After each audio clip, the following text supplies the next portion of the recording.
toi, Jésus. Gloire à toi, Jésus. Gloire à toi. Honneur à toi, Jésus. Honneur à toi, Jésus. Louange à toi.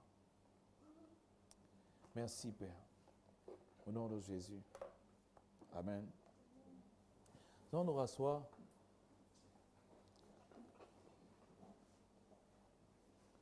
Pour ceux qui peuvent faire des recherches par rapport, et je vous encourage à le faire, pour ceux qui peuvent faire des recherches sur l'histoire de l'Église, c'est-à-dire où est-ce que l'Église est quittée et où est-ce que l'Église s'en va, on va dire.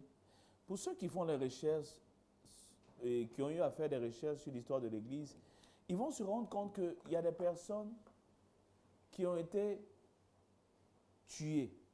Il y a des personnes qui ont été décapitées. Juste parce qu'ils ont cru en Jésus-Christ. Et même dans Actes des Apôtres, nous voyons l'histoire d'Étienne. Pour quelqu'un peut-être qui n'a pas une idée de l'histoire de l'Église, mais dans la Bible, nous voyons l'histoire d'Étienne. Mais nous pouvons nous poser cette question. Qu'est-ce qui a poussé Étienne à laisser les gens le lapider jusqu'à ce qu'il meure, sans qu'il ne prenne la fuite? Parce que lorsqu'on a emmené Étienne au milieu et on a commencé à le lapider, Étienne aurait pu dire, je vous demande pardon, laissez-moi, ne me tuez pas, laissez-moi. Qu'est-ce qui a emmené Étienne à avoir la force pour rester alors qu'il savait qu'il allait mourir? Et lorsqu'on regarde aussi l'histoire des martyrs de l'Église, où on leur disait, tu as le choix entre deux phrases. César est roi, ou César est Seigneur, ou Jésus est Seigneur. Si tu dis César est Seigneur, on te libère, tu t'en vas. Si tu dis Jésus est Seigneur, on te tue.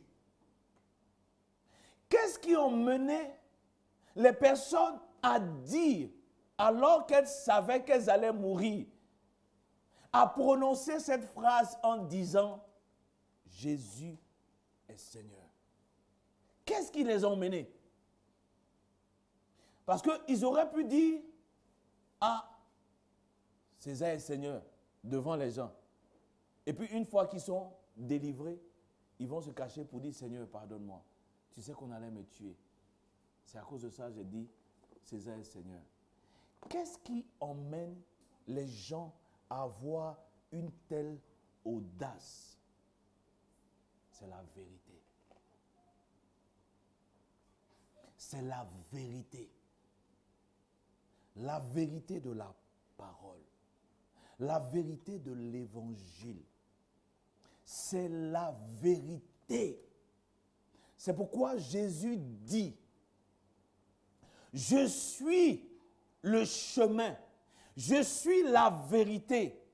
Quand quelqu'un a rencontré Jésus, il a rencontré la vérité et il est prêt à mourir pour la vérité. Prenons des exemples même à notre niveau ici, humainement parlant. Lorsqu'il y a une affaire qui se passe, et puis on te pose la question, et toi tu donnes ta version des faits, et tu sais que c'est la vérité. Et puis on te dit de dire la vérité. Tu dis, mais j'ai dit la vérité. On dit non, ce que tu as dit, c'est pas la vérité. Tu dis non, vous n'êtes pas prêt à mourir pour ça.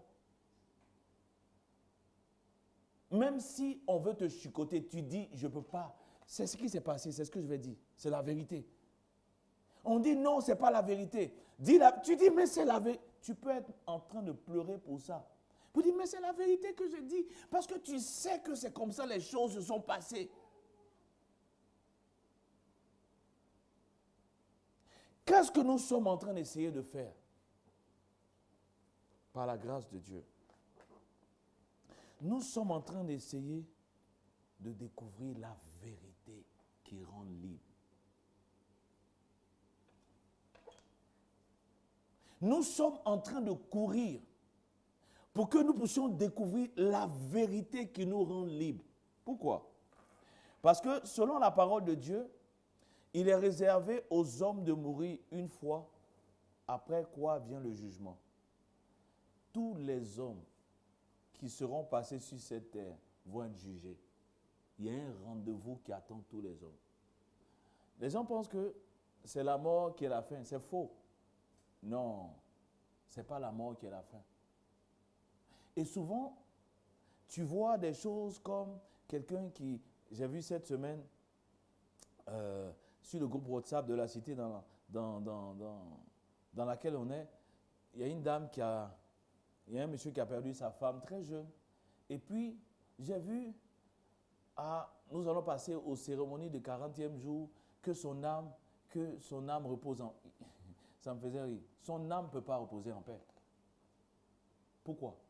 Si cette personne n'a pas rencontré la vérité, son âme ne va pas reposer en paix. Si cette personne n'a pas connu la vérité, son âme va être tourmentée jour et nuit pour l'éternité. C'est ce que la Bible dit. Donc celui qui n'aura pas connu la vérité, qui est Jésus-Christ de Nazareth, son âme sera tourmentée après son passage sur la terre. Bien-aimé, écoutez-moi, c'est le moment où il faut faire le choix. C'est maintenant qu'il faut faire le choix. Et puis tu ne peux pas jouer un double jeu avec Dieu. Tu ne peux pas jouer à un ping-pong avec Dieu. Tu te caches, aujourd'hui tu es à l'église, tu viens.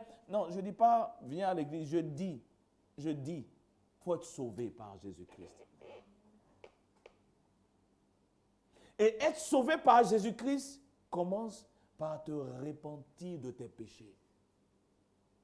Voir le mal que tu fais en offensant un Dieu saint, le seul créateur.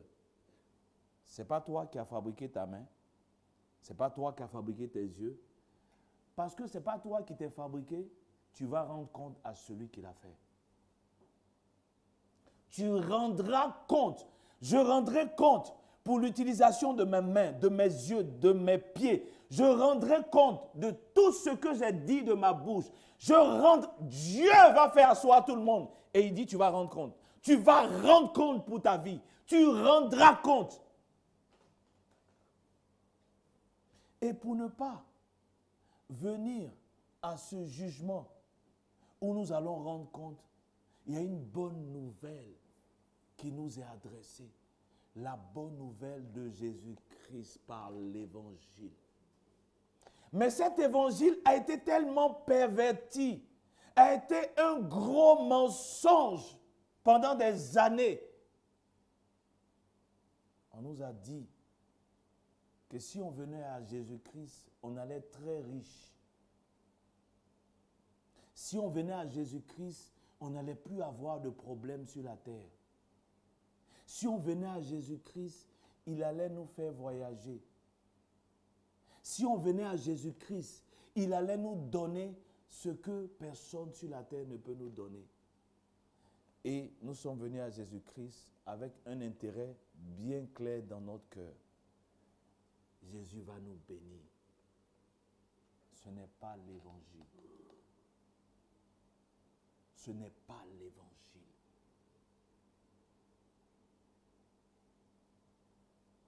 Parce que ceux qui viennent à Jésus-Christ ne seront pas bénis. Ceux qui viennent à Jésus-Christ sont bénis. Mais ça n'a rien à voir avec la bénédiction dont les hommes parlent. Non. Ils sont bénis parce qu'ils sont choisis de Dieu. Ils sont bénis parce qu'ils sont aimés de Dieu.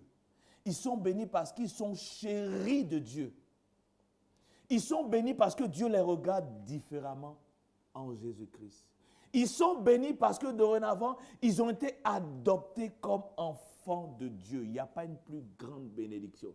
C'est pourquoi 1 Jean 3 nous dit Voyez quel amour le Père nous a témoigné pour que nous soyons appelés enfants de Dieu. Donc, dans la recherche de cette vérité, nous avons commencé à regarder ce que les théologiens appellent les doctrines de la grâce. Parce que la Bible dit clairement, c'est par la grâce que vous êtes sauvés, par le moyen de la foi. Ce n'est point par les œuvres, afin que personne, nulle chair ne se glorifie devant Dieu. Voici un autre endroit où aussi le mensonge a été perpétré pendant des années. Si tu donnes 1 000 € à Jésus, il va fixer ta vie. Si tu donnes 300 € à Jésus-Christ, il va te bénir. Le problème que tu as depuis longtemps, c'est parce que tu n'as pas fait une alliance avec Jésus-Christ. Viens faire une alliance avec Jésus. Comment? Viens apporter une somme d'argent. Tu vas faire une alliance avec Jésus-Christ. Tu n'as pas vu Salomon? Salomon a fait un holocauste de 1000. Et qu'est-ce que Dieu a fait? Dieu l'a visité. Si tu veux que Dieu te visite, ce n'est pas l'évangile. Non, ce n'est pas l'évangile. Donc, ces doctrines de la grâce nous ont été résumées par ce mot ou dans ce mot qu'on appelle tulipe. Et ces doctrines de la grâce disent au travers de tulipe,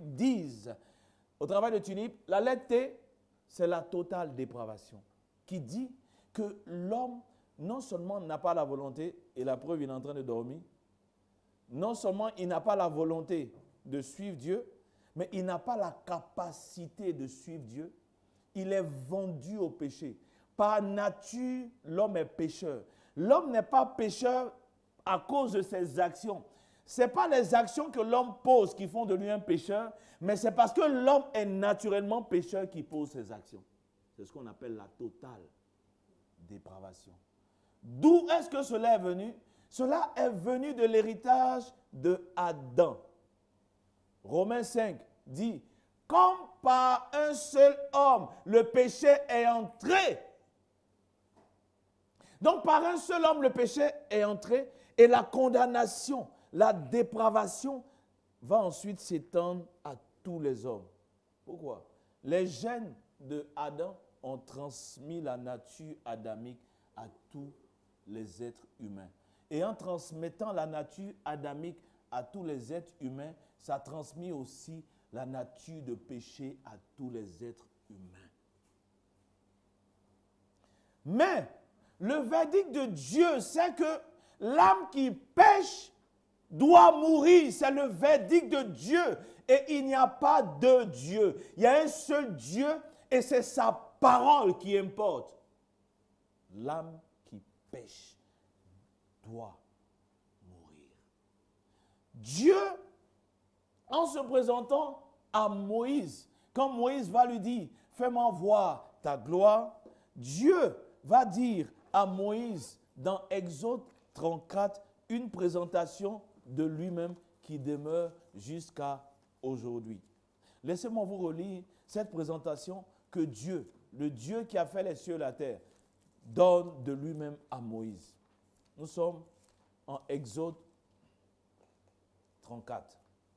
En fait, ça commence dans le verset, en Exode 33, mais ça se poursuit dans Exode 34. Dans Exode 33, au verset 18, laissez-moi vous lire. À partir du verset 12, Moïse dit à l'Éternel, voici tu me dis, fais monter ce peuple, et tu ne me fais pas connaître qui tu enverras avec moi. Cependant, tu as dit, je te connais par ton nom, et tu as trouvé grâce à mes yeux. Maintenant, si j'ai trouvé grâce à tes yeux, fais-moi connaître tes voies. Alors, je te connaîtrai et je trouverai encore grâce à tes yeux. Considère que cette nation est ton peuple. L'Éternel répondit, je marcherai moi-même avec toi et je te donnerai du repos. Moïse lui dit, si tu ne marches pas toi-même avec nous, ne nous fais point partie d'ici. Comment serait-il donc certain que j'ai trouvé grâce à tes yeux, moi et ton peuple, ne serait-ce pas quand tu marcheras avec nous et quand nous serons distingués, moi et ton peuple, de tous les peuples qui sont sur la surface de la terre? L'Éternel dit à Moïse, je ferai ce que tu demandes, car tu as trouvé grâce à mes yeux. Regardez, en fait, dans toute la Bible, on voit la grâce de Dieu. Qu'est-ce qu'il dit ici à Moïse? Il dit, je ferai, oh, la parole de Dieu est vraie. Il dit à Moïse, je ferai ce que tu demandes. Pourquoi? Parce que tu m'as donné une offrande? Non. Parce que tu as trouvé grâce à mes yeux. Je ferai ce que tu dis. Pourquoi? Parce que tu as trouvé grâce à mes yeux. Ce n'est pas parce que tu le mérites. C'est simplement parce que Moïse, tu as trouvé grâce à mes yeux que je ferai ce que tu demandes. C'est une parenthèse.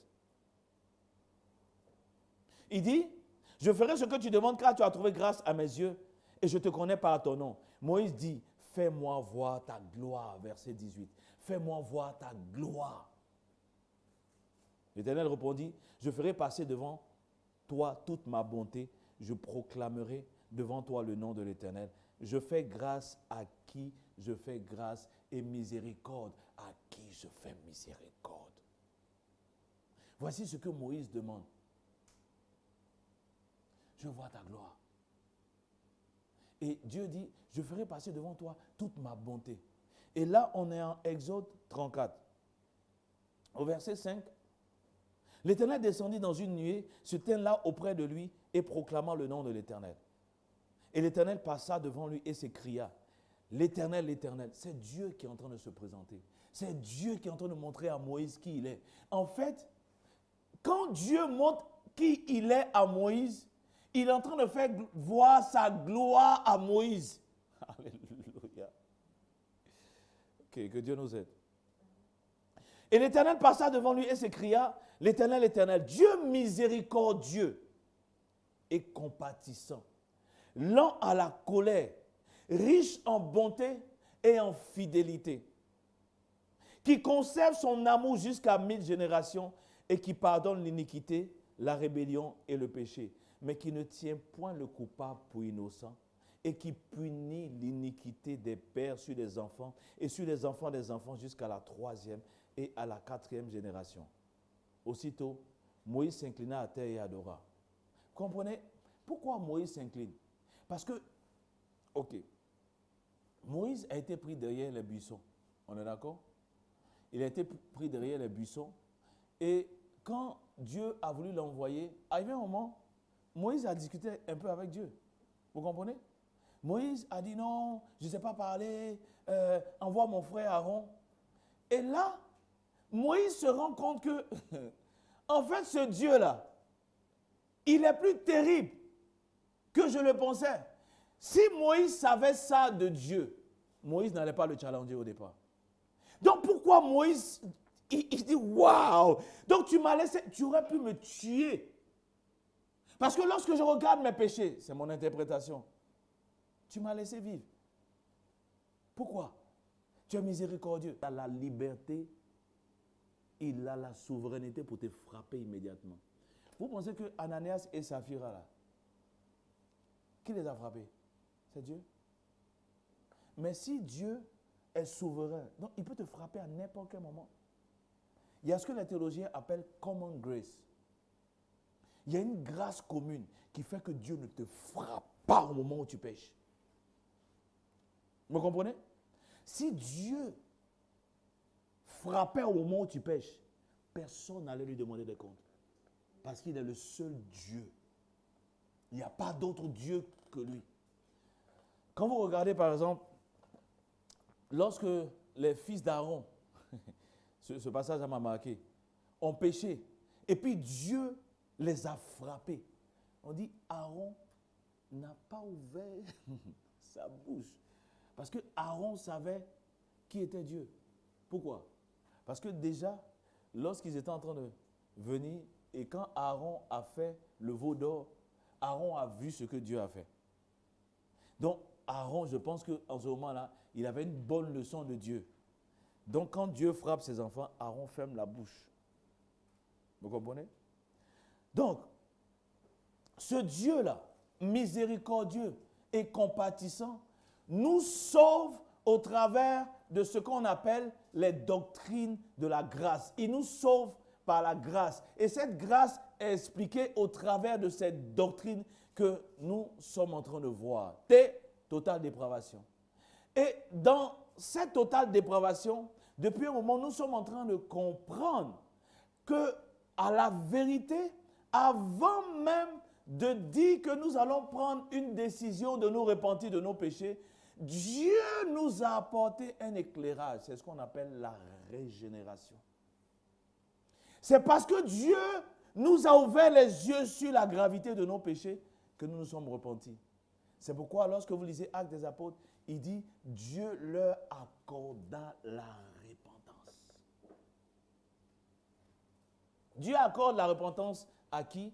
À ses élus. Et c'est ce qu'on voit dans la lettre U qui est l'élection inconditionnelle. Ce qui veut dire, ce n'est pas parce que Dieu a vu d'avance ceux qui allaient se tourner vers Jésus. Non, non, non, non, non, non. Dieu les a choisis pour lui-même, à cause de lui-même, à cause de sa grâce, à cause de sa miséricorde, à cause... C'est parce qu'il les a choisis en fait qu'ils vont se tourner vers Jésus. L'élection inconditionnelle. La lettre L parle de l'expiation limitée.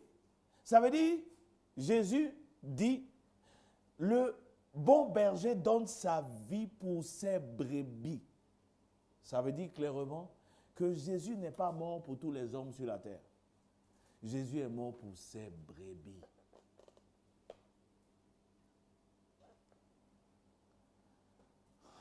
Ensuite, la lettre I qui parle de la grâce irrésistible. Comme ils ont été appelés par Dieu, comme ils ont été choisis par Dieu avant la fondation du monde, quand l'appel va se faire retentir, non seulement à l'extérieur par la prédication de l'évangile, mais à l'intérieur par le Saint-Esprit, il ne pourra pas résister. Pourquoi celui qui a été appelé ne pourra pas résister? Parce qu'il a été choisi par Dieu avant la fondation du monde. Pour ceux qui prient sur la ligne, on a pris des passages de l'appel de Pierre, de l'appel de Jean et les fils de Zébédée.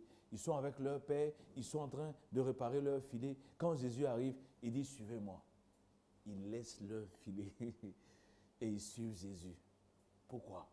Parce qu'il les a connus avant la fondation du monde. Et la lettre P parle de la persévérance des saints. Mais nous sommes revenus sur la lettre T, qui est la totale dépravation, et nous avons mis l'accent sur la régénération en nous appuyant sur le livre de Jean chapitre 3, que nous allons prendre encore ce matin pour nous rafraîchir. Il dit, il est utile, il est salutaire que je vous rappelle ces choses. Alléluia. Pour vous, cela est salutaire. Voilà. C'est salutaire qu'on rappelle ces choses. Et à chaque fois, je vais me faire le plaisir de rappeler. Parce que pendant qu'on est en train de rappeler, la vérité s'installe dans nos cœurs, petit à petit. Nous sommes en Jean chapitre 3. Gloire à Jésus-Christ de Nazareth. Mais on a fait un clin d'œil en Jean 2 avant d'aller en Jean 3 parce que cela nous permettait de comprendre un peu mieux. Jean chapitre 2, verset 23. Pendant que Jésus était à Jérusalem à la fête de Pâques, plusieurs crurent en son nom, voyant les miracles qu'il faisait. Mais Jésus ne se fiait point à eux parce qu'il les connaissait tous. Et parce qu'il n'avait pas besoin qu'on lui rende témoignage d'aucun homme, car il savait lui-même ce qui était dans l'homme. Chapitre 3. Mais il eut un homme dans les pharisiens nommé Nicodème, un chef des Juifs, qui vint lui auprès de Jésus de nuit et lui dit, « Rabbi, nous savons que tu es un docteur venu de Dieu, car personne ne peut faire ces miracles que tu fais si Dieu n'est avec lui. » Jésus lui répondit, « en vérité, je te le dis, si un homme ne naît de nouveau, il ne peut voir le royaume de Dieu. » Ah! Si un homme ne naît de nouveau, il ne peut voir le royaume de Dieu. Et nous avons expliqué ce terme « voir » qui est « eido », E-I-D-O, qui veut dire percevoir, qui veut dire comprendre, qui veut dire saisir. Donc, Personne ne peut saisir les choses du royaume, les vérités du royaume, l'enseignement du royaume, si il ne naît de nouveau. Jésus introduit un terme qui est complexe devant Nicodème. Si un homme ne naît de nouveau. Donc, Nicodème lui dit, verset 4, comment un homme peut-il naître quand il est vieux? Peut-il entrer dans le sein de sa mère et naître? Jésus répondit, en vérité, je te le dis, si un homme ne naît de nouveau, si un homme ne naît d'eau et d'esprit, il ne peut entrer dans le royaume de Dieu. Ce qui est né de la chair est chair, ce qui est né de l'esprit est esprit. Ne te t'étonne pas que je t'ai dit, il faut que vous naissiez de nouveau. Le vent souffle où il veut et tu en entends le bruit, mais tu ne sais d'où il vient ni où il va. Il en est ainsi de tout homme qui est né de l'esprit. Quelque chose de choquant que Jésus est en train de dire. Parce que ce n'est pas à la portée de Nicodème ce qu'il est en train d'expliquer. Pourquoi? Jésus dit, Nicodème, tu es venu pour pouvoir comprendre un certain nombre de choses. C'est pourquoi tu es venu de nuit. Pour pouvoir saisir un certain nombre de choses par rapport à Dieu, par rapport au royaume de Dieu. Mais avant même que je t'explique quelque chose, si tu ne nais pas de nouveau, quel que soit ce que je vais t'expliquer, tu ne vas pas comprendre. C'est ce que Jésus, en substance, est en train d'expliquer à Nicodème. Si tu ne nais pas de nouveau, ce que je vais t'expliquer, et si on s'appuie sur l'épître de Paul aux Corinthiens, sera une folie pour toi. Ce que je vais t'expliquer sera une folie pour toi. Et Jésus va lui expliquer que ce qui est né de la chair est chair, et donc ce qui est né de la chair ne peut pas saisir les choses spirituelles, les choses de l'esprit. Donc, pour pouvoir saisir les choses spirituelles, les choses de l'esprit, il faut commencer par le commencement. Il faut naître de nouveau. Donc, Nicodème comprend qu'il faut naître de nouveau. Il a envie de comprendre, de saisir les choses du royaume. Donc, il vient et il dit, mais montre-moi comment on naît de nouveau, parce que moi aussi, je veux naître de nouveau. Pourquoi? Parce que je veux comprendre les choses de Dieu. Et là, Jésus va lui dire, la nouvelle naissance ne dépend pas de toi. La nouvelle naissance n'est pas à ta portée. Nicodème a pris l'exemple de la première naissance. La première naissance n'est pas à la portée du bébé. Non. Et comme on le dit pour rire, à moins que tu ne sois Kirikou. La nouvelle naissance n'est pas à la portée du bébé. Non. La nouvelle naissance est à la portée de ses parents. C'est ses parents qui vont ensemble, qui conçoivent, et puis après, la mère porte l'enfant jusqu'à ce qu'il vienne au monde. Ce n'est pas lui qui dicte ce qui doit être fait. Non, la naissance, la première naissance, est hors de la portée du bébé. Donc, de la même manière dont la première naissance est hors de la portée du bébé, Jésus explique que la nouvelle naissance est hors de ta portée.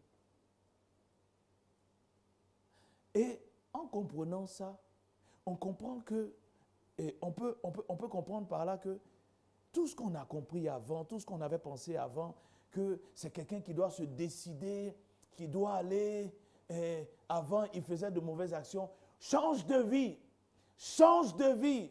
arrête de commettre l'impudicité, arrête, change de vie. On a pensé que quand tu disais ça à la personne, et puis la personne se levait un matin pour dire, voilà, moi aujourd'hui, je décide de changer de vie. Et plusieurs fois, on a entendu des gens venir dire, moi je décide de changer de vie. Mais les jours, les mois qui ont suivi, des fois ces personnes étaient pires qu'avant. Je l'ai vécu, je l'ai expérimenté. Quand on faisait nos évangélisations, je vous ai raconté ça, avec les 4 lois spirituelles. Tu faisais tout pour que la personne à qui tu présentes les 4 lois spirituelles prenne une décision. Donc, tout ce qu'il faut pour que la personne dise, OK, j'accepte de faire la prière du salut. Tu dis, waouh, j'ai gagné quelqu'un à Jésus. J'ai gagné quelqu'un à Jésus. Et puis, quelques mois, quelques jours, quelques semaines après, tu te rends compte que la personne n'a pas changé. Tu dis, ah, qu'est-ce qui n'a pas marché?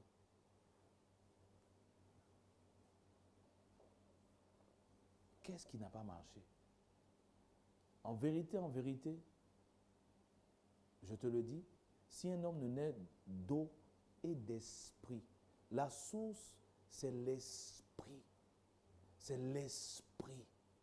Il est né de l'esprit.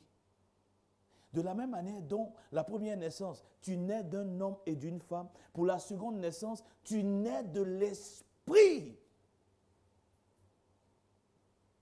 Ce n'est pas par ta propre intelligence. Tu nais de l'esprit. La version parole vivante dit, c'est l'esprit qui les a fait naître. Donc la source de la nouvelle naissance, c'est l'esprit de Dieu. Jésus le dit par la suite. Ce qui est né, verset 6, de la chair est chair, ce qui est né de l'esprit est esprit.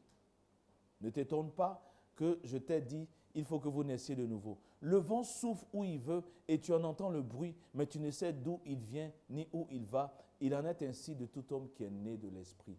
Il en est ainsi de tout homme qui est né de l'esprit. Qui est l'auteur de la nouvelle naissance? L'esprit de Dieu. Dieu, le Saint-Esprit, est l'auteur de la nouvelle naissance. Une fois qu'on dit que Dieu, le Saint-Esprit, est l'auteur de la nouvelle naissance, toute capacité est enlevée à l'homme. Ce n'est plus à la portée de l'homme. Ce n'est plus à la portée de l'homme. Et dimanche dernier, en fait, alors qu'on parle de nouvelle naissance ici, il y a un éclairci que nous avons commencé à voir. En fait, quand le Saint-Esprit est en train de nous faire naître de nouveau, il a fait une opération qu'on appelle le rachat.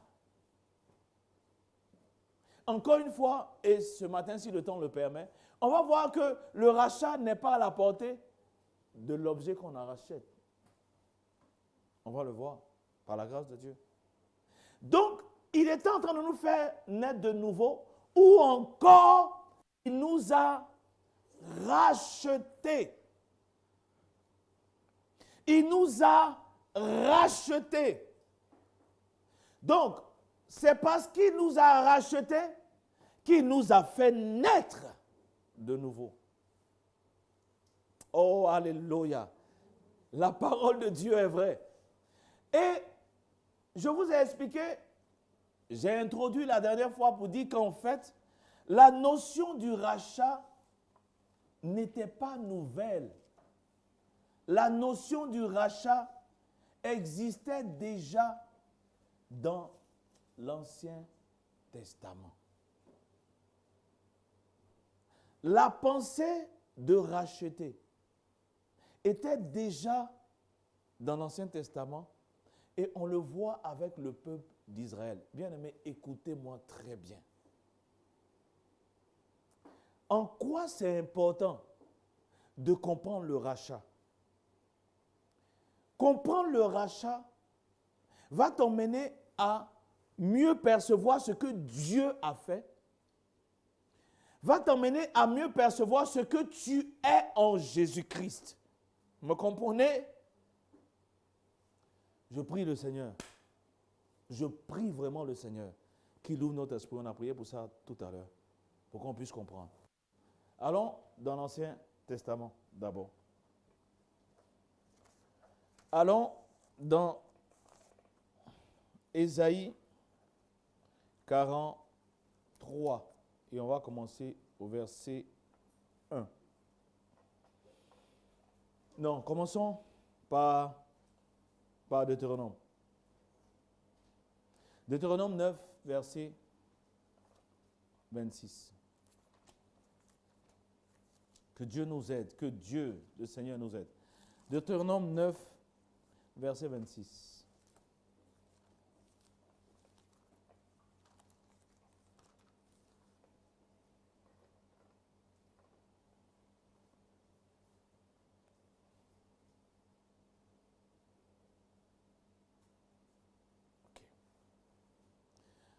C'est Moïse, et pour qu'on puisse... C'est Moïse qui est en train de rendre un témoignage, ok? Et lorsque vous commencez au début, ça commence... En fait, le récit de Moïse commence au verset 5. Je suis en train de dire ça pour que vous puissiez bien comprendre. OK? Au chapitre 5. Vous comprenez? Au chapitre 5, verset 1, Moïse convoqua tout Israël et leur dit, écoutez, Israël, les lois et les ordonnances de l'Éternel. En fait, Moïse va rappeler, va faire tout un historique de là où ils sont quittés jusqu'à ce qu'ils s'apprêtent à prendre possession de la terre promise. Vous me comprenez? Et c'est dans... Est-ce que vous me comprenez? Et c'est dans cela qu'on retrouve le chapitre 9. Donc, Moïse va commencer à parler depuis le chapitre 5 de l'histoire d'Israël, de où ils sont quittés, de ce que Dieu a fait jusqu'à ce qu'ils parviennent à la terre promise. Vous comprenez? OK. Mais on ne pourra pas lire depuis le chapitre 5 jusqu'au chapitre 9. Allons au chapitre 9. Et là, on est au verset... commençons par le verset 24. Non, commençons par le verset 22. OK. Deutéronome 9. À Tabéra, à Massa, à Kibrot, à Tava, vous excitâtes la colère de l'Éternel. Et lorsque l'Éternel vous envoya à Kades Barnéa en disant, montez, prenez possession du pays que je vous donne, vous fûtes rebelles à l'ordre de l'Éternel, votre Dieu, et vous n'eûtes point foi en lui et n'obéit point à sa voix. Regardez ce qu'il est en train de décrire. Il est en train de décrire que à tous les niveaux, vous avez désobéi à l'Éternel. Moïse est en train de s'adresser à qui? À Israël. Il est en train de leur dire, vous avez désobéi à l'Éternel. Quand on voit tout votre parcours, vous avez désobéi. Et Moïse donne les détails, vous comprenez, de cette désobéissance. Suivez-moi, s'il vous plaît. Suivez-moi. C'est important. C'est important. Je suis au verset 24. Vous avez été rebelles contre l'Éternel depuis que je vous connais. Je me prosternais devant l'Éternel. Je me prosternais 40 jours et 40 nuits parce que l'Éternel avait dit qu'il voulait vous détruire. Je priai l'Éternel et je dis, Seigneur, ne détruis pas ton peuple, ton héritage, que tu as racheté dans ta grandeur, que tu as fait sortir d'Égypte par ta main puissante. Voyez ce que Moïse rappelle à Dieu. Tu ne peux pas détruire ce que tu as racheté. Tu ne peux pas détruire ce que tu as racheté. Tu les as rachetés. Comment? Tu les as délivrés de l'esclavage en Égypte. Tu les as fait sortir de l'Égypte par ta main puissante. Qu'est-ce que cela signifiait quand tu les faisais sortir d'Égypte? Tu étais en train de les racheter. Tu les rachetais. Ils t'appartiennent. Tu ne peux pas détruire ton peuple. Tu ne peux pas... Alléluia. Moïse rappelle au Seigneur qu'à la vérité, Israël ne s'appartient pas. Pourquoi? Tu les as rachetés. Ils sont à toi. Ils sont ta possession. Ils sont ton héritage. Donc l'histoire de rachat n'est pas vue seulement avec nous. ça commence dès le départ. Donc, en fait, quand Dieu était en train de délivrer Israël, c'est parce qu'il est délivré pour qu'ils lui appartiennent en propre. Il les rachetait. Il les a rachetés de quoi? De l'esclavage. Et ce terme, c'est Pada. P-A-D-H. P-A-D-A-H. Ce terme veut dire racheter, délivrer, sauver.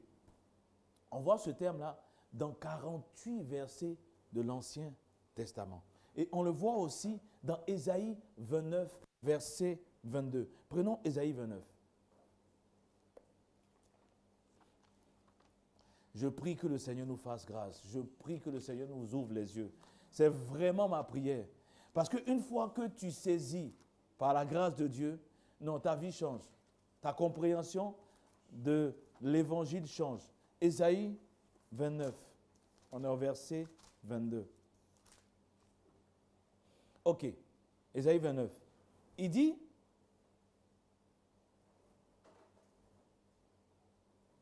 c'est pourquoi ainsi parle l'Éternel à la maison de Jacob. Lui qui a racheté Abraham. Maintenant, Jacob ne rougira plus. Maintenant, son visage ne pâlira plus. Ah! Donc, en fait, ça ne concerne pas seulement Israël. Ça concerne même Abraham, le patriarche. Quand Dieu faisait sortir Abraham d'Ur en Chaldée, en fait, il avait racheté.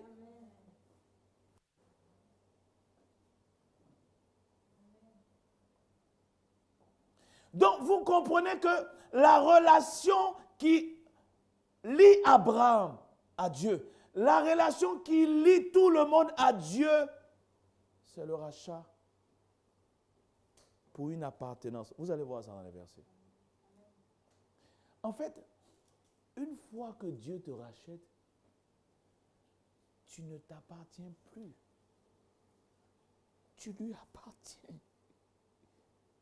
Et une fois que tu lui appartiens, il a des obligations vis-à-vis de toi. Mais tu as des droits aussi vis-à-vis de lui. Bien-aimé, quand vous allez comprendre, votre manière de prier va changer. Ok, allons doucement, doucement. On est en train de partir doucement, doucement. Ensuite, allons dans Ésaïe 35. Donc ici, dans Ésaïe 29, Dieu montre qu'il a racheté qui? Abraham. Quand Abraham, il le faisait quitter Dieu en Chaldée, en fait, Dieu est en train de procéder à un rachat. Ésaïe 35. Donc ce thème, c'est Pada. Pada qui veut dire racheter, délivrer, sauver. Ok. On va dans Ésaïe 35. On est au verset 10. Il dit, les rachetés de l'Éternel retourneront, ils iront à Sion avec des chants de triomphe. Et une joie éternelle couronnera leur tête. Waouh! Est-ce que vous voyez cette promesse qui est ici? L'allégresse et la joie s'approcheront, la douleur et les gémissements s'enfuiront. Pourquoi? Parce qu'ils sont les rachetés de l'Éternel.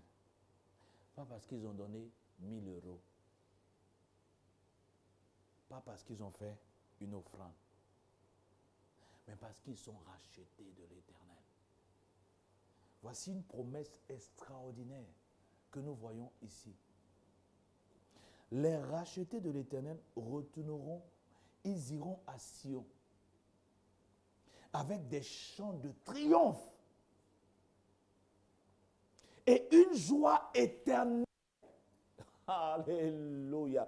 C'est pourquoi, quand tu comprends que tu as été racheté, tu peux endurer les difficultés. Il dit, il y a une promesse.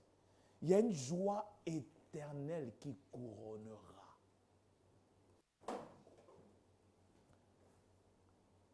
C'est pourquoi on n'a pas peur de souffrir. Parce qu'on a des promesses. Vous comprenez? Une joie éternelle couronnera leur tête. L'allégresse, est-ce qu'on parle d'argent ici? On ne parle pas d'argent.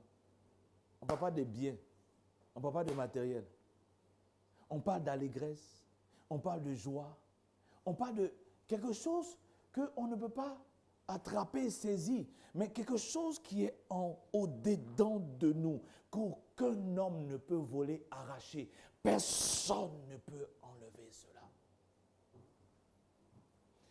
Ok. Ensuite, en dehors du terme pada, il y a un autre terme qu'on a qui s'appelle Gahal. Je vous en ai parlé dimanche dernier. G-A-A-2-A. G-A-A-L. Je vous ai dit, c'est ce qu'il a dit à Nicodème. Celui qui n'est né de nouveau ne peut aider le royaume de Dieu. Si tu n'es pas né de nouveau, tout ce que tu es en train de dire là, tu es en train de dire, ah, il dit quoi? Il a fait. L'heure va venir et puis, Nous, actuellement, là, je cherche travail. Tu as prié pour qu'on ait travail. Dis-moi, mais actuellement, là, mon loyer, là, il ne sait même pas comment il est payé. Toi, tu es en train de payer des padas, des garales. Est-ce que c'est ça là qui a payé mon loyer? Celui qui n'est pas né de nouveau, c'est une folie pour lui. Pourquoi? Dans 99% de toutes les chaînes, on dit c'est l'année 2020. 20 sur 20. Cette année ne manquera pas. Tu seras béni. Béni de tous côtés. Derrière, tu seras béni. Devant, tu seras béni. À gauche, tu seras béni. Oh! La bénédiction va t'environner. De tous côtés, tu seras béni. Derrière, tu seras béni. Devant, tu seras... Oh! Nous sommes en quel mois? Dans le 9e mois. 9 mois, ça représente quoi? L'accouchement, j'ai dit. Le 9e mois ne passera pas. Et puis, wow, la voie qui mène à la perdition est large. Il y a des foules.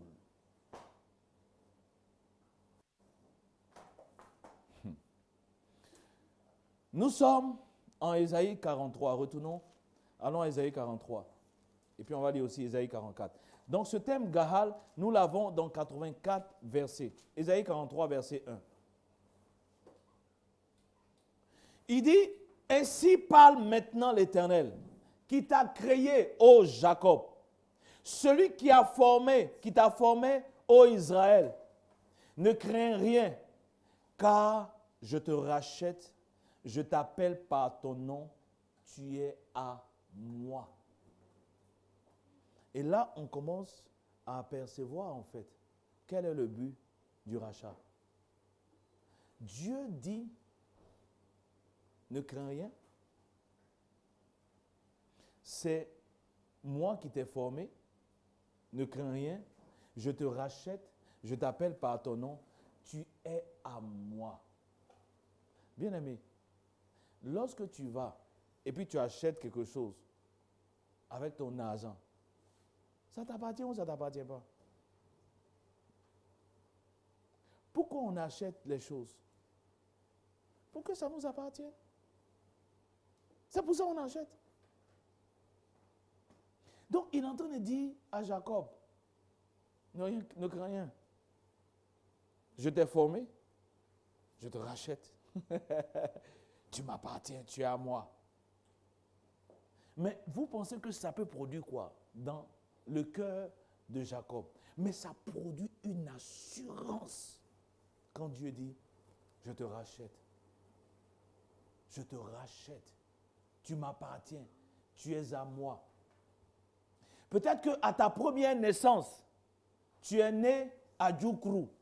Tu es né à Dabou. Tu t'appelles Esmel Opes. Dieu dit, je te rachète. Je te rachète. Donc ta première naissance n'a plus de valeur. Pourquoi? Je t'ai racheté, maintenant tu es à moi. Peut-être que tu appartenais aux Adjoukrou, mais maintenant tu es à moi, fully, entièrement. Tu m'appartiens. Maintenant, pour ouvrir une parenthèse, celui que Dieu a racheté, le diable peut venir jouer dans sa vie?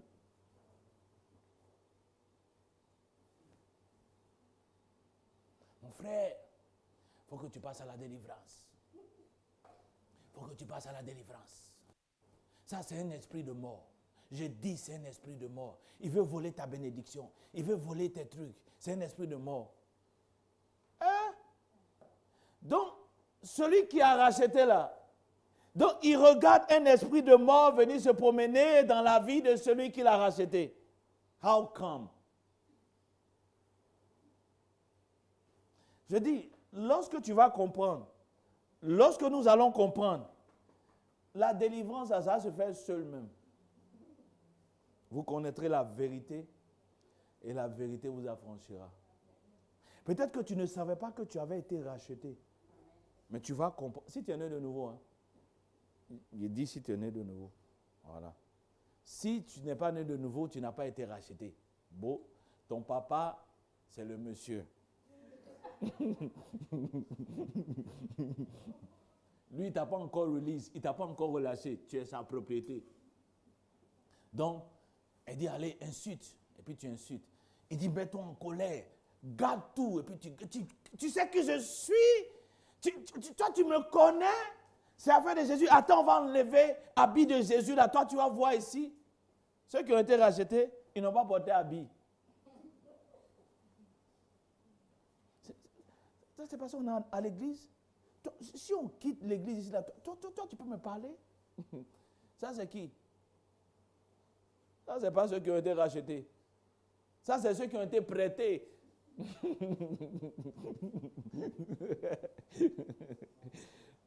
Ok. Ésaïe 43, verset 1. Donc, il dit, ainsi parle maintenant l'Éternel qui t'a créé, ô Jacob, celui qui t'a formé, ô Israël, ne crains rien, car je te rachète. Je t'appelle par ton nom, tu es à moi. Si tu traverses les eaux, je serai avec toi. Pourquoi? Je t'ai racheté. Et les fleuves, ils ne te submergeront point. Pourquoi? Parce que je t'ai racheté. Si tu marches dans le feu, vous voyez, souvent on a pris ce verset, on a pris la partie qui nous arrange. Si tu n'as pas été racheté, si tu marches dans le feu, ça va te brûler. Pion. Si tu traverses les eaux, si tu n'as pas été racheté, tu seras submergé. Il dit, tu ne te brûleras pas et la flamme ne t'embrasera pas, car je suis l'Éternel, ton Dieu, le Saint d'Israël, ton sauveur. Ton sauveur. Allons dans Ésaïe 44, le chapitre suivant. Vous allez voir que la dernière fois, je vous ai dit, ce thème racheté là, vous le retrouvez dans Ésaïe, dans la plupart des chapitres d'Ésaïe. Or, les théologiens appellent le livre d'Ésaïe le cinquième évangile. Parce qu'en fait, Ésaïe est l'un des prophètes qui a tellement parlé de la venue du Messie. Bref. Ok. 44. Commence au verset 22.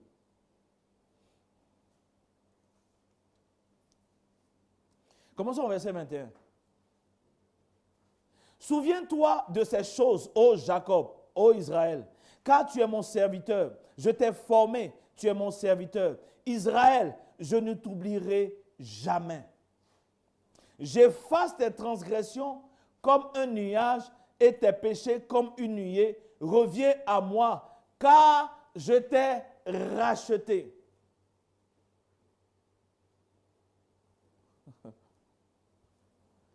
Cieux, réjouissez-vous, car l'Éternel a agi. Profondeur de la terre, retentissez d'allégresse. Montagne, éclatez en cris de joie. Vous aussi, forêts avec tous vos arbres. Car l'Éternel a racheté Jacob et il a manifesté sa gloire en Israël. Verset 24. Ainsi parle l'Éternel, ton Rédempteur, celui qui t'a formé dès ta naissance. Moi, l'Éternel, j'ai fait toutes ces choses seul. J'ai déployé les cieux. Seul, j'ai étendu la terre. En fait, ton Rédempteur ici, c'est le même mot Gahal, qui veut dire racheter. Ton Rédempteur, ça veut dire celui qui t'a racheté. Ça veut dire que celui qui t'a racheté. Donc, vous voyez clairement que le terme et la pensée et l'esprit de rachat, ce n'est pas nouveau. Quand Dieu veut prendre quelqu'un, il fait quoi? Il le rachète. Dieu a voulu de Moïse, il a fait quoi? Il a racheté. Quand on dit il est le Dieu d'Abraham, je parlais de Moïse, je voulais parler d'Abraham. Le Dieu d'Abraham, d'Isaac et de Jacob, Dieu est en train de leur dire qu'il les a rachetés. Il a racheté Abraham, il a racheté Isaac, il a racheté Jacob. Et quand il a racheté Jacob, c'est avec toutes les tribus qui sont descendues de Jacob. Parce que Israël, ce n'est plus maintenant la personne d'Israël, non, mais ça représente le peuple d'Israël, le peuple de Dieu. Vous comprenez? Donc c'est pourquoi à chaque fois vous voyez Jacob, Jacob, parce que dorénavant ce n'est plus individuel, mais c'est devenu un peuple que Dieu rachète. Mais, en parenthèse, Romain va nous dire que tous ceux qui descendent d'Israël ne sont pas Israël. Gloire à Dieu. Ok. Maintenant, allons dans le Nouveau Testament. Qu'est-ce que je suis en train d'essayer de faire? Je suis en train d'essayer de nous emmener à accepter et à comprendre le rachat. Il s'agit de rachat. Vous comprenez? Une fois que ça sera fixé dans notre tête, dans notre esprit et dans notre cœur, on va ensuite voir si nous sommes d'accord qu'il a s'agit de rachat, qu'est-ce que ça implique?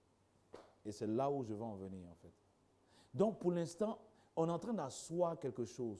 Qu'est-ce qu'on est en train d'asseoir quelque chose? Quand Dieu veut d'une personne, d'un peuple, il les rachète. Et dans le Nouveau Testament qu'on va voir, vous allez comprendre pourquoi il rachète. Pourquoi il rachète? Parce que nous avons été vendus.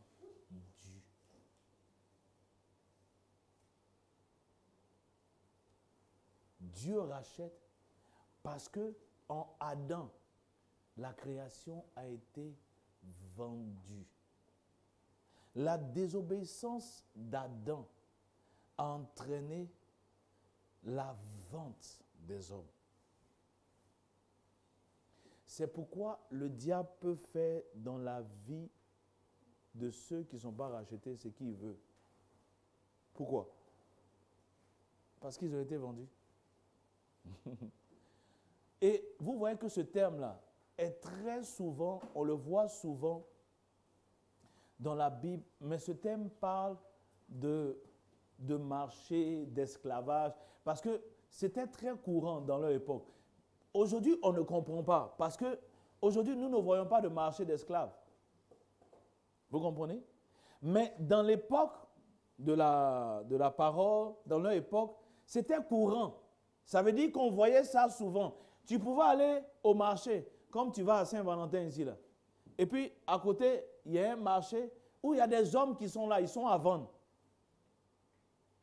Donc, en fait, ils comprenaient mieux. Aujourd'hui, comme ça n'existe pas de nos yeux, on ne peut pas comprendre, mais eux, ils comprenaient mieux. Parce qu'il y avait des esclaves à vendre de leur époque. Vous comprenez? Ok.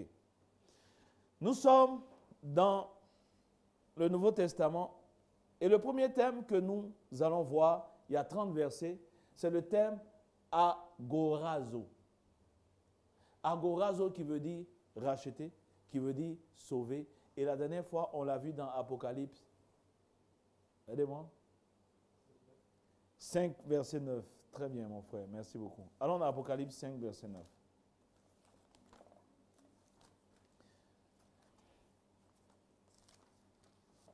Apocalypse 5, verset 9. Laissez-moi commencer au verset 1 pour pouvoir nous aider à mieux comprendre. Voilà.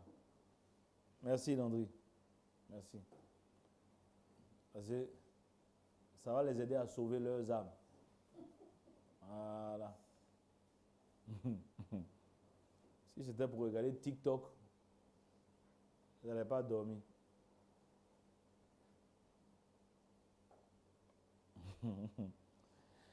Apocalypse 5, verset 1. Puis je vis dans la main droite de celui qui était assis sur le trône un livre écrit en dedans et en dehors, scellé de 7 sceaux. Je vis un ange puissant qui criait d'une voix forte. Qui est digne d'ouvrir le livre et d'en rompre les sceaux? Et personne dans le ciel, ni sur la terre, ni sous la terre, ne put ouvrir le livre ni le regarder.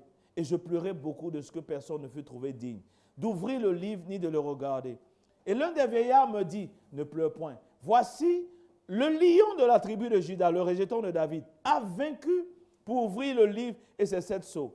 Et je vis au milieu du trône et des 4 êtres vivants et au milieu des vieillards un agneau qui était là comme immolé. Il avait 7 cornes et 7 dieux qui sont les 7 esprits de Dieu envoyés sur toute la terre, par toute la terre, pardon. Il vint et il prit le livre de la main droite de celui qui était assis sur le trône. Quand il eut pris le livre, les 4 êtres vivants et les 24 vieillards se prosternèrent devant l'agneau, tenant chacun une harpe et des coupes d'or remplies de parfums, qui sont les prières des saints. Et ils chantaient un cantique nouveau en disant, « Tu es digne de prendre le livre et d'en ouvrir les sceaux, car tu as été immolé et tu as racheté pour Dieu par ton sang des hommes de toute tribu, de toute langue, de tout peuple et de toute nation. » Tu as racheté pour Dieu. Le thème ici que nous voyons, c'est le thème agorazo. Donc, au travers de ce terme-là, nous avons compris dans l'Ancien Testament qu'il y avait Gahal, il y avait Pada qui veut dire racheter, mais ça concernait qui? Israël de manière spécifique. Vous comprenez? Ça concernait Abraham, Isaac, Jacob et la suite. On est d'accord? Ça ne concernait pas les autres peuples. Ça concernait d'abord le peuple témoin, le peuple choisi de Dieu. Mais avec Jésus, nous allons aller vers les autres peuples, vers les autres tribus, vers les autres nations. Là, ici, ils disent, tu as racheté pour Dieu des hommes de tout peuple, de toute tribu. Voyez pourquoi Jésus doit inspirer leur louange. Parce que Dieu avait une alliance, on est d'accord, avec Abraham qu'il a racheté. Dieu avait une alliance avec Isaac qu'il a racheté. Dieu avait une alliance avec Jacob qu'il a racheté. Mais nous étions étrangers. Oh, étrangers à cette alliance. Et qui nous a introduits dans cette alliance? Jésus-Christ de Nazareth. Qu'est-ce qu'il a fait? Il nous a rachetés. Comment? Par son sang. C'est pourquoi, si quelqu'un vient te dire, viens faire une offrande de rachat, je vous ai dit la dernière fois, c'est un menteur. L'homme de Dieu qui a venu te dire de venir faire une offrande de rachat, c'est un escroc. Ouais, c'est ça. Pourquoi? Et il chantait un cantique nouveau en disant, tu es digne de prendre le livre et d'en ouvrir les eaux, car tu as été immolé et tu as racheté pour Dieu par ton sang des hommes de toute tribu, de toute langue, de tout peuple, de toute nation. Tu as fait d'eux un royaume et des sacrificateurs pour Dieu, et ils régneront sur la terre. Où est l'offrande qui est ici? Jésus a racheté par son sang. Ce que nous sommes, nous le devons à qui? À Jésus-Christ. Jésus-Christ est parti dans un marché d'esclaves. Et il est allé, il a sélectionné, et il a donné son sang pour racheter des personnes qui étaient esclaves. On va voir ça dans les autres versets. Allons et même dans Apocalypse 14, 3, puisque nous sommes encore dans Apocalypse. Apocalypse 14, 3, il dit, il chantait un cantique nouveau devant le trône et devant les 4 êtres vivants et les vieillards. Et personne ne pouvait apprendre le cantique, si ce n'est les 444 000 qui avaient été rachetés de la terre. Là encore, on voit le terme racheté. Mais allons dans 1 Corinthiens chapitre 6, verset 20. 1 Corinthiens chapitre 6, verset 20. Ce terme apparaît un peu partout, pour dire que en fait c'est quelque chose de vrai, c'est quelque chose de réel. 1 Corinthiens chapitre 6, verset 20. 1 Corinthiens 6, 20. Allons au verset 15, commençons au verset 15. Le livre de Corinthiens, pour rappel, a été écrit à des chrétiens. On est d'accord? C'est une épître qui est adressée à des chrétiens. Ce n'est pas une épître qui est adressée à des païens. C'est une épître qui est adressée à des gens qui connaissent le Seigneur. C'est à des bien-aimés qu'il envoie cette lettre. On est d'accord? Ok. Commençons au verset 5 de 1 Corinthiens 6. Ne savez-vous pas que vos corps sont les membres de Christ? Prendrais-je donc les membres de Christ pour en faire les membres d'une prostituée? Loin de là. Ne savez-vous pas que celui qui s'attache à la prostituée est un seul corps avec elle?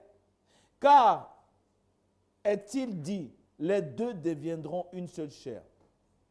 Mais celui qui s'attache au Seigneur est avec lui un seul esprit. Fuyez la débauche. Quelque autre péché qu'un homme commet, ce péché est hors de son corps. Mais celui qui se livre à la débauche pêche contre son propre corps. Ne savez-vous pas que votre corps est le temple du Saint-Esprit, qui est en vous et que vous avez reçu de Dieu, et que vous ne vous appartenez point à vous-même, car vous avez été rachetés à un grand prix. Glorifiez donc Dieu dans votre corps et dans votre esprit qui appartiennent à Dieu. Paul est en train d'expliquer ici que dorénavant, si tu dis que tu es chrétien, tu es en train de dire que tu ne t'appartiens plus à toi. Tu es en train de dire que dorénavant, tu as un propriétaire. Tu es en train de dire que dorénavant, tu as un maître. Et qui est ce maître? C'est celui qui t'a racheté. Quand tu dis que tu es chrétien, tu es en train de dire que tu ne peux plus utiliser ton corps pour faire n'importe quoi. Parce que dès que tu as été racheté, ton corps et ton esprit appartiennent à Dieu. Ce qui implique que tu ne peux pas t'habiller n'importe comment parce que ça te plaît. Non. En fait, celui qui s'habille n'importe comment, il est en train de juste prouver qu'il n'a pas été racheté, en fait. Vous comprenez? Parce que la Bible dit celui qui n'a pas l'esprit de Christ ne lui appartient pas. Parce que l'esprit de Christ convainc de péché, de jugement, de justice. Donc, ce n'est même pas quelqu'un qui va te poursuivre. Quand tu es mal habillé, si tu as l'esprit de Christ, mais tu ne seras pas à l'aise. Est-ce que vous comprenez? Tu ne seras pas à l'aise. Avant même de dire, quelqu'un va te dire non, mais regarde, tous tes cuisses sont dehors. Non. Quand toi-même tu as porté le jean et puis c'est serré. Si tu as l'esprit de Christ, tu ne seras pas à l'aise. Non. Quand tu regardes dans le miroir, toi-même tu dis, ah non, ça là. Non, je ne vais pas monter ça là. Non. Pourquoi? Tu as l'esprit de Christ, tu as été racheté. Il va te parler. Il va te parler. Souvent les gens disent, quelque chose m'a dit, t'as là. Si tu as l'esprit de Christ, c'est pour cela en fait que tu as l'esprit de Christ. Donc ce qu'il a racheté, il a donné pour temple au Saint-Esprit le corps. Si ton corps est le temple du Saint-Esprit, tu vas mettre n'importe quoi dans le temple. Vous voyez, c'est pourquoi Jésus dit on les reconnaîtra par leurs fruits. Si tu vois quelqu'un qui est à l'aise avec les choses du monde, mais il est en train de prouver. Je n'ai pas dit si quelqu'un fait une erreur. Parce que quelqu'un, il peut arriver à un enfant de Dieu de s'habiller mal et puis de sortir. En fait, un enfant de Dieu, pour parler des femmes, un vrai enfant de Dieu, quand tu es mal habillé, quand les gens te regardent, tu es gêné. Quand les gens commencent à dire, hé, la sœur, non, mais tu as la forme. Tout de suite, tu as envie de dire, c'est que je suis mal habillé. L'Esprit de Dieu te convainc que tu es mal habillé. Et quand c'est comme ça, là, quand tu as revenu, peut-être tu as enlevé la robe là même, ou bien tu as enlevé le tout de ta garde-robe. Mais l'enfant, un enfant du monsieur, quand on dit la sœur, la femme, elle dit, hey!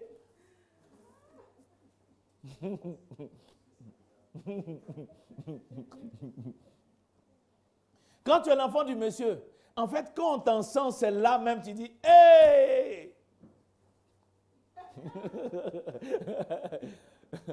On dit, maman, c'est comment tu as chaussé? Tu dis, ah ouais, hey.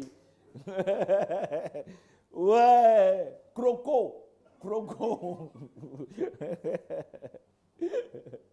Parce que le monsieur, il aime se faire voir. C'est pourquoi on l'a descendu, on l'a précipité de là-bas. Parce qu'il ne voulait pas se contenter de sa place. Voilà. Donc, il aime qu'on parle de lui. Les enfants du monsieur, eux, quand ils arrivent,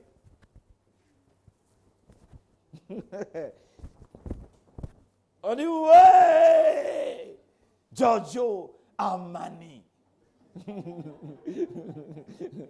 Versace. Et tu dis, ouais, c'est l'enfant du monsieur. Tu es l'enfant du type. Parce que c'est sa nature, ça. Voilà. Allons ensuite au chapitre suivant, le chapitre 7, verset 23. 1 Corinthiens 7, verset 23. Le temps est en train de partir. Il dit, verset 23, commençons au verset 19.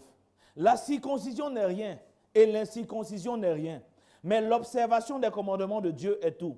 Que chacun demeure dans l'état où il était lorsqu'il a été appelé. As-tu été appelé esclave? Ne t'en inquiète pas. Mais si tu peux devenir libre, profite-en plutôt. Car l'esclave qui a été appelé dans le Seigneur est un affranchi du Seigneur. De même, l'homme libre qui a été appelé est un esclave de Christ. On va revenir sur ce passage plus tard. L'homme libre qui a été appelé est un esclave. C'est Jésus-Christ. Comment on voit cet esclavage des hommes de bon sens brouter des irages? On va prendre des versets sortis de leur contexte. On n'a pas vu le reportage? Des gens qui broutent l'herbe. Allez chercher sur Internet. Des chrétiens à qui leur homme de Dieu a fait brouter de l'herbe, brouter des herbes. sont quoi? Esclaves des hommes. Ici, Paul est en train de dire, écoutez, et il revient encore sur cette notion. Vous avez été rachetés à un grand prix. Ne devenez pas esclaves des hommes. C'est Jésus qui vous a racheté. En d'autres termes, ne laissez aucun homme faire de vous un esclave. On va y arriver. Donc ici encore, vous avez été racheté à un grand prix. Allons donc établir une vérité, laquelle nous avons été rachetés. Je parle de qui? De celui de Dieu. C'est une évidence qu'il est racheté de Dieu. Donc Dieu est parti racheter, aller dans un marché et puis aller, les anglophones disent purchase, et puis aller acheter. Quand tu vas au marché, qu'est-ce que tu fais? Tu te rends chez la marchande ou bien chez le marchand, tu dis je veux ça, ça, ça, ça. Deux fois même tu vas prendre l'objet, tu vas regarder et puis tu vas retourner, tu vas prendre l'objet, tu vas mettre dans ton panier. Dieu a fait la même chose. Nous avons été rachetés. Nous étions comme dans un marché. Mais lequel? Un marché d'esclavage. Nous sommes dans 1 Pierre 1, versets 18 à 19.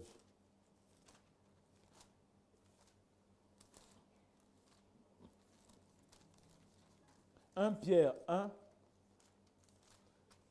Bon, on va s'arrêter dans 5 minutes, ok? Voilà, pour ne pas que on soit en train de dormir. Voilà, on va s'arrêter dans 5 minutes. C'est vrai qu'en général, les gens disent, pour qu'on puisse retenir quelque chose de la prédication, il faut que ça fasse au plus 1 heure. Mais bon, des fois, tu as tellement envie d'expliquer. Ok, 1 Pierre 1, 18. On va s'arrêter à Pierre et puis on n'aura plus de versets. Les autres, on va continuer. 1 Pierre 1, 18. Il dit, 18 à 19. Vous savez que ce n'est pas par des choses périssables. Ce verset-là m'a délivré. Ce n'est pas par des choses périssables, par de l'argent ou de l'or, que vous avez été rachetés de la vaine manière de vivre que vous avez hérité de vos pères, mais par le sang précieux de Christ, comme d'un agneau sans défaut et sans tache. Pourquoi j'ai dit ce verset-là m'a délivré? Lorsqu'on me disait, arrivé au moment de venir faire les offrandes, ce verset-là, il dit, mais 1 Pierre 1 dit, ce n'est pas par de l'or et de l'argent que j'ai été racheté de la même manière de vivre. Dieu n'a pas utilisé l'argent. Donc, d'où vient qu'on me dise, si je viens donner l'argent, je vais faire ça dans ma vie? Vous comprenez?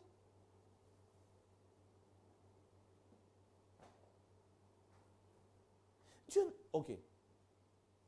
Tu vas me dire, non, ça c'est pour le salut. On est d'accord? Mais le mariage, le voyage, c'est différent. Mais si pour ce qui est plus important, Dieu n'a pas utilisé l'argent, c'est pour ce qui est temporaire là que Dieu va utiliser l'argent. Il y a quelque chose qui ne va pas. Si pour mon âme, pour le salut de mon âme, Dieu n'a pas demandé l'or et l'argent, c'est pour ce que je vais utiliser juste un temps. C'est ça, Dieu va me demander de l'argent. Pour que je puisse voyager, pour que je puisse avoir une promotion, pour que je puisse avoir un travail. C'est là que Dieu va me demander l'argent. Ah! Donc si Dieu devait demander l'argent, il devait demander l'argent pour ce qui est plus important? Ou bien? Parce que tu demandes l'argent pour ce qui a de la valeur, n'est-ce pas? Quelque chose dont on peut se passer. Quelquefois, vous allez chez la marchande. Lorsque vous avez acheté de bonnes choses, machin, tout ça là, c'est quoi un cadeau? C'est ce qui est insignifiant.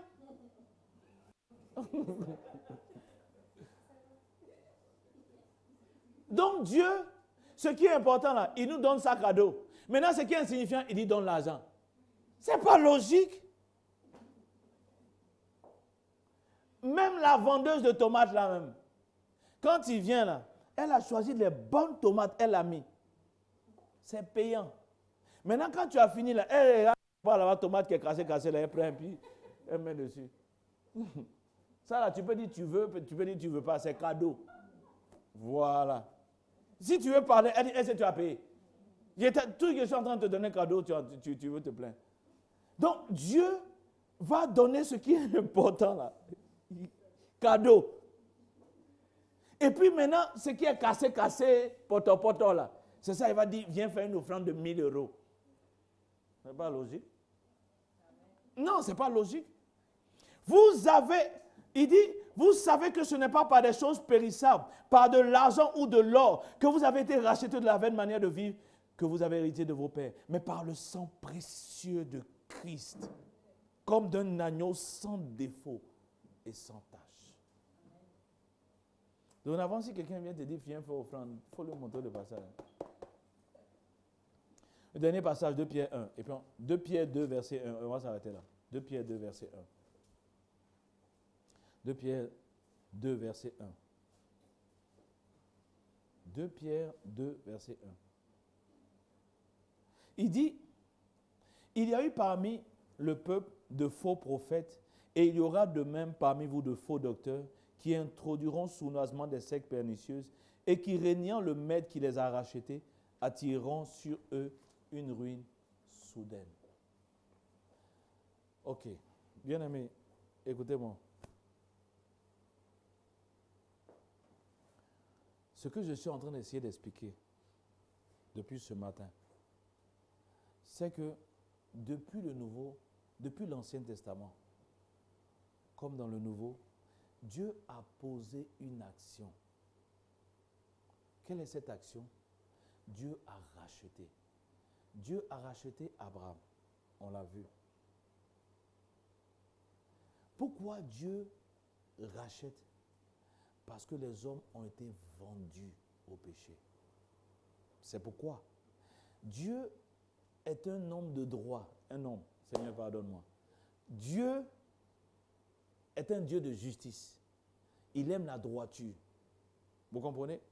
Donc, quand nous avons été vendus à Satan, il ne peut pas venir s'imposer. Bon, il ne peut plus venir s'imposer parce que de toute façon, il est Dieu, il n'a pas de compte à rendre. Mais tu vois, Dieu aime le droit. Dieu aime la justice. Et Dieu a voulu racheter l'homme. Et Dieu a racheté l'homme. Mais quand Dieu a racheté l'homme, qu'est-ce que cela a impliqué? Lorsque tu vas au marché, la femme qui vend ou bien le monsieur qui vend, il ne t'impose pas ce que tu dois acheter. Tu es libre de choisir ce que tu veux. Si nous ne nous laissons pas imposer ce que nous voulons acheter, ce n'est pas à Dieu qu'on va imposer ce qu'il doit racheter. Le fait de comprendre que tu as été racheté montre la souveraineté de Dieu dans le choix. Et ça rejoint la nouvelle naissance. Pour que tu naisses de nouveau, c'est l'esprit qui est la source. Mais l'esprit ne peut pas être la source de la nouvelle naissance dans la vie de celui que Dieu ne veut pas.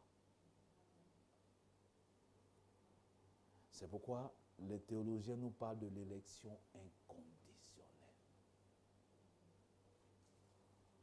Celui qui a été racheté doit pouvoir parvenir à une certaine compréhension.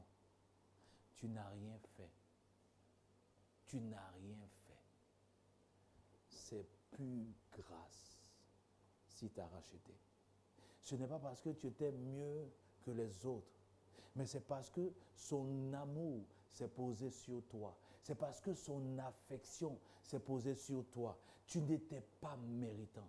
Lorsque nous étions encore pécheurs, Christ, au temps marqué, est mort pour des impies. Donc, le racheté comprend qu'il a fait l'objet d'une grâce extraordinaire.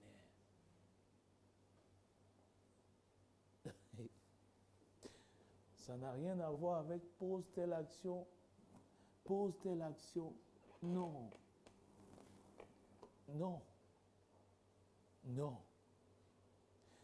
c'est souverainement que Dieu est allé te prendre chez les fétiches. Parce que tu avais été vendu aux fétiches. Moi, je me souviens, après, par rapport à ma vie, j'ai appris que ma grand-mère, qui était féticheuse, avait fait un pacte avec des os. Et elle avait dit aux os là, je te consacre tous les descendants mâles. Tous les descendants mâles t'appartiennent.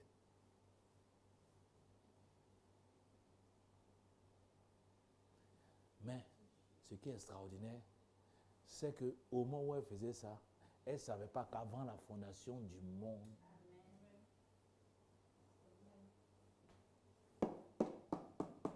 c'est pourquoi ce que Dieu doit racheter, ce que Dieu doit sauver, ce n'est pas maintenant il a pris la décision. Il a pris cette décision avant la fondation du monde. Et s'il a pris cette décision avant la fondation du monde, c'est sûr qu'il va les racheter. Amen. Dieu ne peut pas échouer. La dernière chose sur laquelle on va revenir plus tard, quand quelqu'un a été racheté, il doit comprendre qu'il ne s'appartient plus. Donc, s'il ne s'appartient plus, il ne peut pas vivre comme il veut. Il ne peut pas vivre comme il veut. C'est pourquoi on nous a laissé l'enseignement des autres, pour que tu puisses savoir comment, en tant que racheté, tu dois vivre.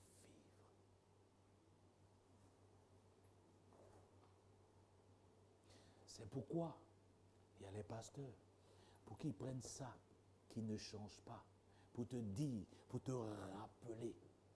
Voici ce qui est écrit. Sola scriptura. Voici ce qui est écrit. Voici ce qu'il dit. Ce n'est pas une chose nouvelle qu'un pasteur vient te dire. Il ne doit pas venir te dire une chose nouvelle. Non. Il ne doit pas venir dire ses idées, ses pensées. Non. Il doit dire ce qui est dans les Écritures. L'autorité pour le chrétien, c'est les Écritures. Sola scriptura. C'est pourquoi celui qui a été racheté doit pouvoir aller lui-même aussi dedans. De sorte que quand il vient entendre ce qu'il a déjà lu, ce qu'il a déjà étudié. Ce n'est pas un homme de Dieu de venir te dire. Ils seront tous enseignés de Dieu. Dieu a pris l'engagement d'enseigner lui-même ses enfants. Paul dit, nous ne sommes que des dispensateurs des vérités. C'est-à-dire, nous sommes là juste pour donner les vérités. Ça ne vient pas de nous. C'est pourquoi faites attention à tout homme de Dieu qui se prend pour Jésus. Tu ne sais pas que si moi je te bénis, tu seras béni.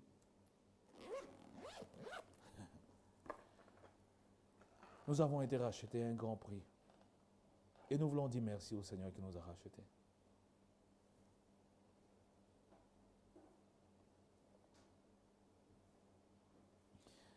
Avec un langage humain, Père, j'ai envie de te dire, tu n'étais pas obligé de me racheter. Tu n'étais pas contraint de me racheter. Tu n'étais pas contraint. Mais c'est ton amour qui t'a poussé à me racheter. C'est ton amour qui m'a poussé, qui t'a poussé à me racheter. Seigneur, je te dis merci pour le rachat de mon âme. Je te dis merci pour le rachat de mon âme. Béni soit ton nom. Béni soit ton Saint-Nom. Béni soit ton Saint-Nom, Père. Merci Jésus. Merci Jésus. Merci Jésus. Sois glorifié.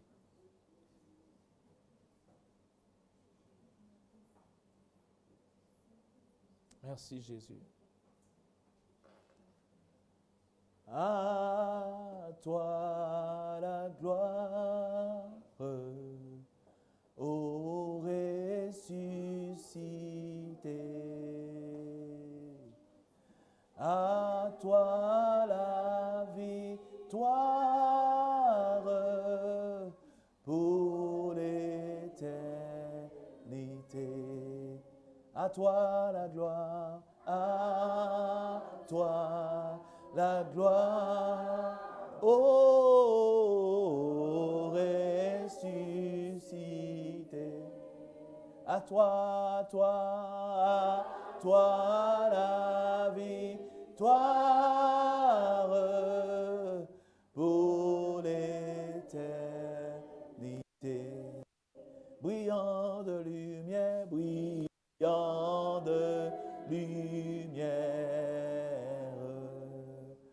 l'ange est descendu. Il roule la pierre du tombeau vaincu. À toi,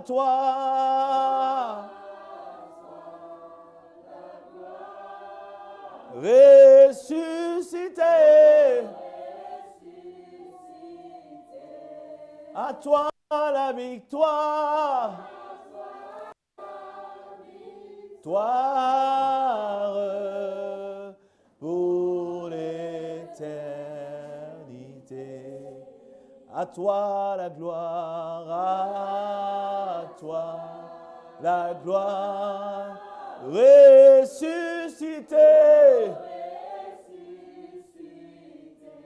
À toi la victoire.